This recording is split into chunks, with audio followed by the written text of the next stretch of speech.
Hey friends, this is Derrick Broze with the Conscious Resistance Network, and today we are talking about Jeffrey Epstein once again. But before we do that, you know the drill. Bookmark theconsciousresistance.com if you want to get all of our latest content. You can go here to follow us on all of the alternative, decentralized social networks and platforms that we use for communication. You can sign up on Patreon to support us, and of course you can sign up for our email newsletter right here. And if you want, you can vote in our latest poll whether or not I should run for mayor of Houston. So check that out. I do want to say before I get into the details of today's story that, Jeffrey Epstein is not my favorite topic. I know I made a documentary about this back in October, November. I've done dozens of videos on exploring the various angles of who Jeffrey Epstein is, who he's connected to, why the powers that wish they were won't take him down, and the implications of that. And we're going to explore more of that today. However, I do want to make it clear that my focus is always on solutions. I am a journalist, and as a journalist, I want to expose you guys to information that typically is not going to be explored in the mainstream, or at least from angles that the mainstream won't dare touch. However, it is important to me to focus on solutions. And, when I'm sitting here talking about Jeffrey Epstein, I can't really give you a clear solution always, but I just want to make that, known that I am focused on solutions. If you're looking for the solutions, I would advise you reading my books, which can be downloaded for free right here on our website. Just reading about what I believe is a solution to creating a better world: decentralization, localization, agorism, counter-economics. And I will have more videos coming up on those topics, but I just want to take a moment to say that. So if you maybe are getting sick of me covering the news in the past couple months, or you're like, yeah, Derrick, I know the world's fucked up. I know there's, pedophiles and all kinds of high-profile positions, but what are we going to do about it? Well, I advise you to download my books for free, read them, or just search agorism, counter-economics, decentralization on our website or our channels, and you will find the content you are looking for. And expect more coming soon as well. So this story, this little bit of update on Jeffrey Epstein, just came out yesterday from Julie Brown, who's been working for the Miami Herald to expose Jeffrey Epstein since November or so, December, after our documentary came out. They are one of the first more mainstream outlets, you could say, that are reporting on this and have been covering Jeffrey Epstein for a while. And without getting too deep into the weeds of what's going on, you guys know that Jeffrey Epstein has had many ongoing lawsuits. And essentially, one of the cases deals with the fact that the sweetheart deal that he was given by Donald Trump's Labor Secretary, Alexander Acosta, the judge in that case found that that deal, which was made back in 2008, was actually illegal and broke the law, broke the Crimes Victims' Rights Act. And so now we await a decision to find out what exactly they're going to do. That might mean they're going to overturn Jeffrey Epstein's sweetheart deal, which means he could face new charges and all that kind of stuff, or nothing. We'll wait to see. And in addition to that, Jeffrey Epstein's victim, Virginia Roberts, that you guys may know, she's one of the most well-known victims. She's the one that's in the pictures with Prince Andrew. She's been suing Jeffrey Epstein again now to basically initially to expose Jeffrey Epstein. Jeffrey Epstein's girlfriend / handler, recruiter of women, of young girls, Ghislaine Maxwell, who is the daughter of famous British journalist and potentially Mossad agent Robert Maxwell. She is being sued now by Virginia Roberts because Ghislaine Maxwell called her a liar. So this lawsuit is basically a lawsuit to clear up Virginia Roberts' name and an opportunity for her to use the case as a way to expose more truth about the whole Jeffrey Epstein, Ghislaine Maxwell using young girls to just satisfy their sick, depraved desires, flying girls to Jeffrey Epstein's private island, having them in his New York mansion and his houses and things like that.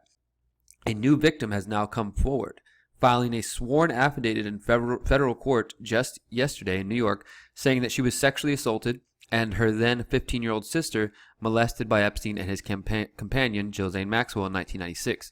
Her name is Maria Farmer, who was 26 at the time, claimed that she was employed by Epstein and that she frequently saw school-age girls wearing uniforms come into the mansion, into his New York mansion, and go upstairs. She was told that the girls were auditioning for modeling work. She was an art student in New York. She says she reported her assault to New York police and the FBI in 96, and FBI documents which were just recently released make a reference to her having been interviewed in 2006 or 2007 when the initial investigation into Epstein was going on. However, Farmer, now 49, said the FBI did not take any action against Epstein and Maxwell. She wrote, quote, "To my knowledge, I was the first person to report Maxwell and Epstein to the FBI. It took a significant amount of bravery for me to make that call because I knew how incredibly powerful and influential both Epstein and Maxwell were, particularly in the art community."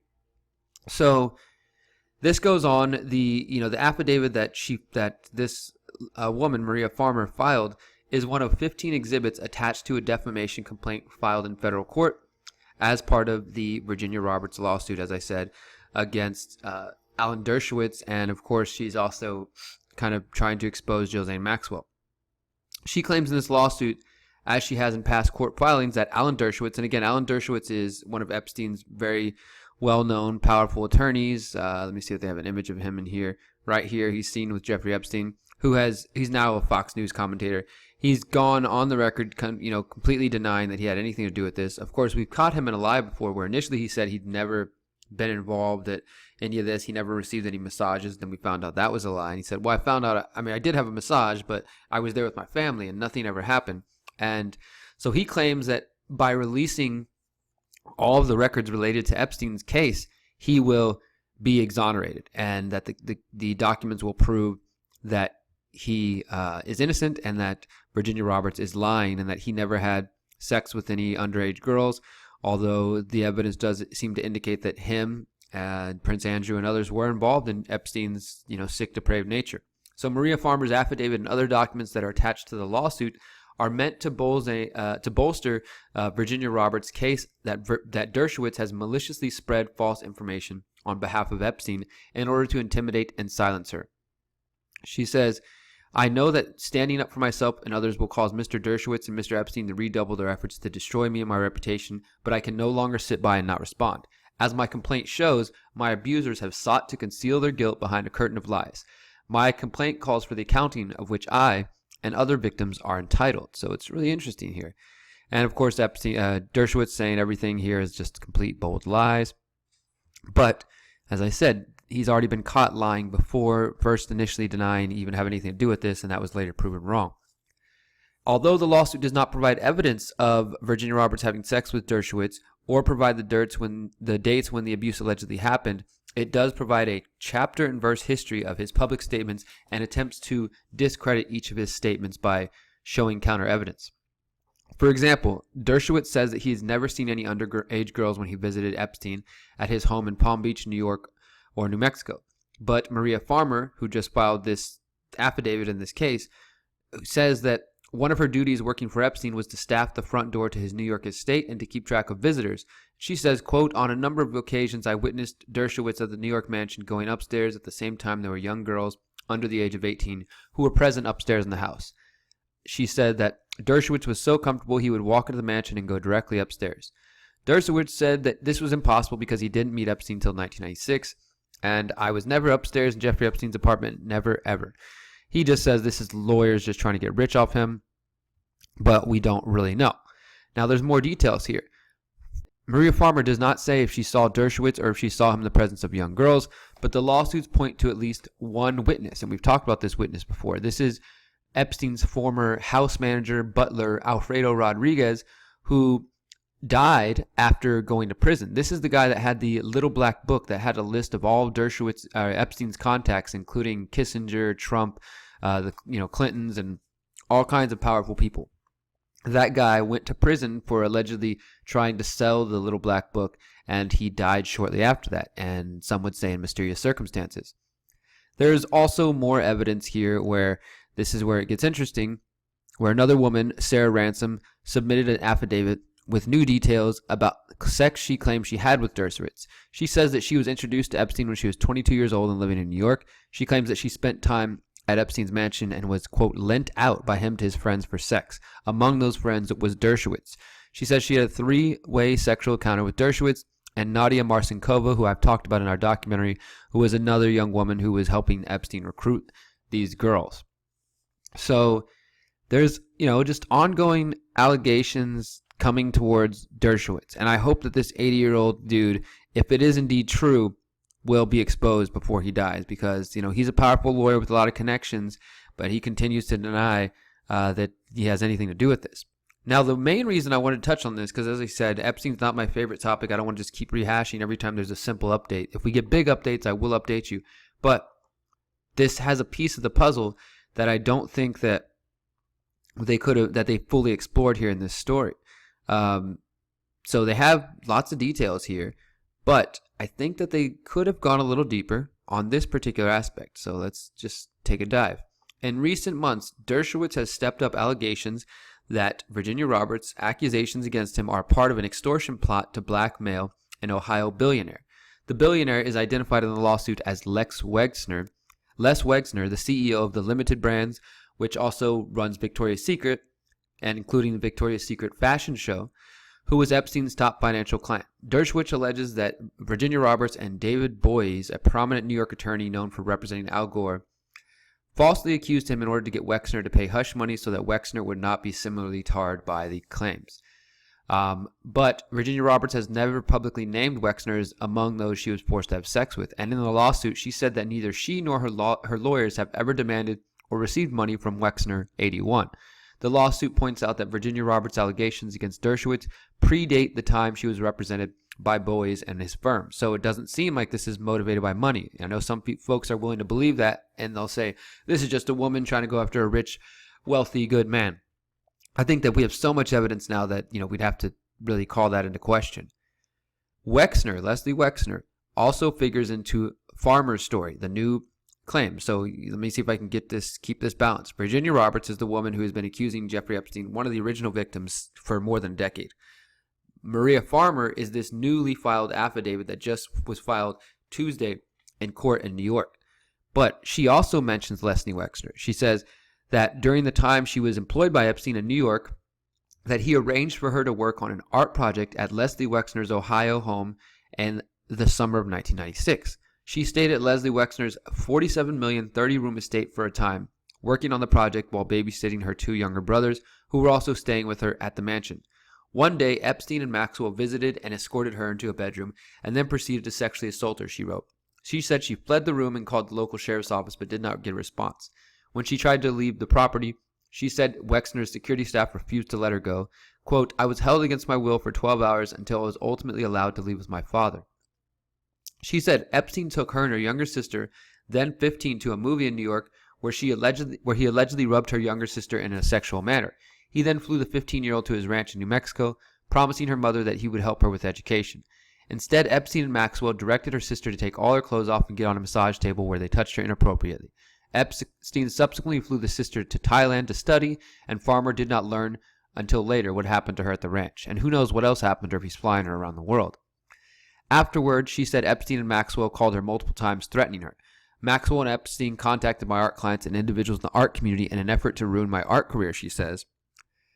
So, journalist Vicky Ward interviewed Farmer in 2002 for Vanity Fair, but the interviews were stricken from the piece before publication. So this woman has come forward previously, but for whatever reason, her speaking out in 2002, 17 years ago, was taken out of the Vanity Fair piece.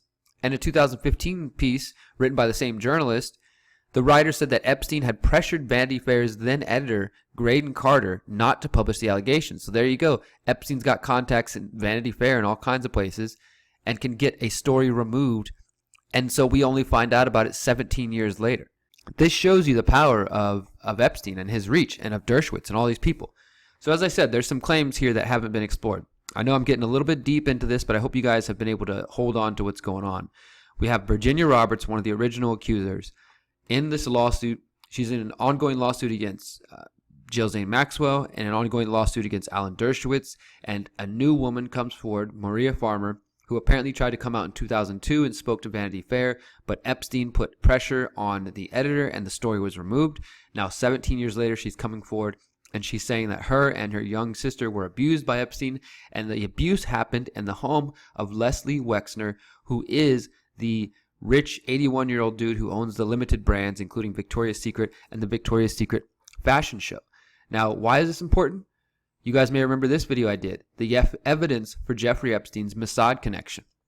And in this video, I talk about the allegations and the potential that Jeffrey Epstein is an agent of the Israeli Mossad and what potential connections between him exist. And one of the strongest connections that I said and that I found is from Leslie Wexner. I don't want to rehash this whole video, so if you haven't seen this yet, I do advise you to go look further into it.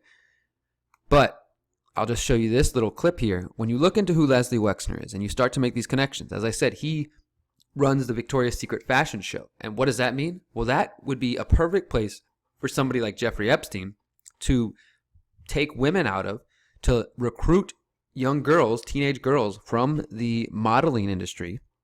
We also know about the other, MC2, I think, is the other modeling agency that has been connected to pedophilia and recruited young girls for this kind of stuff.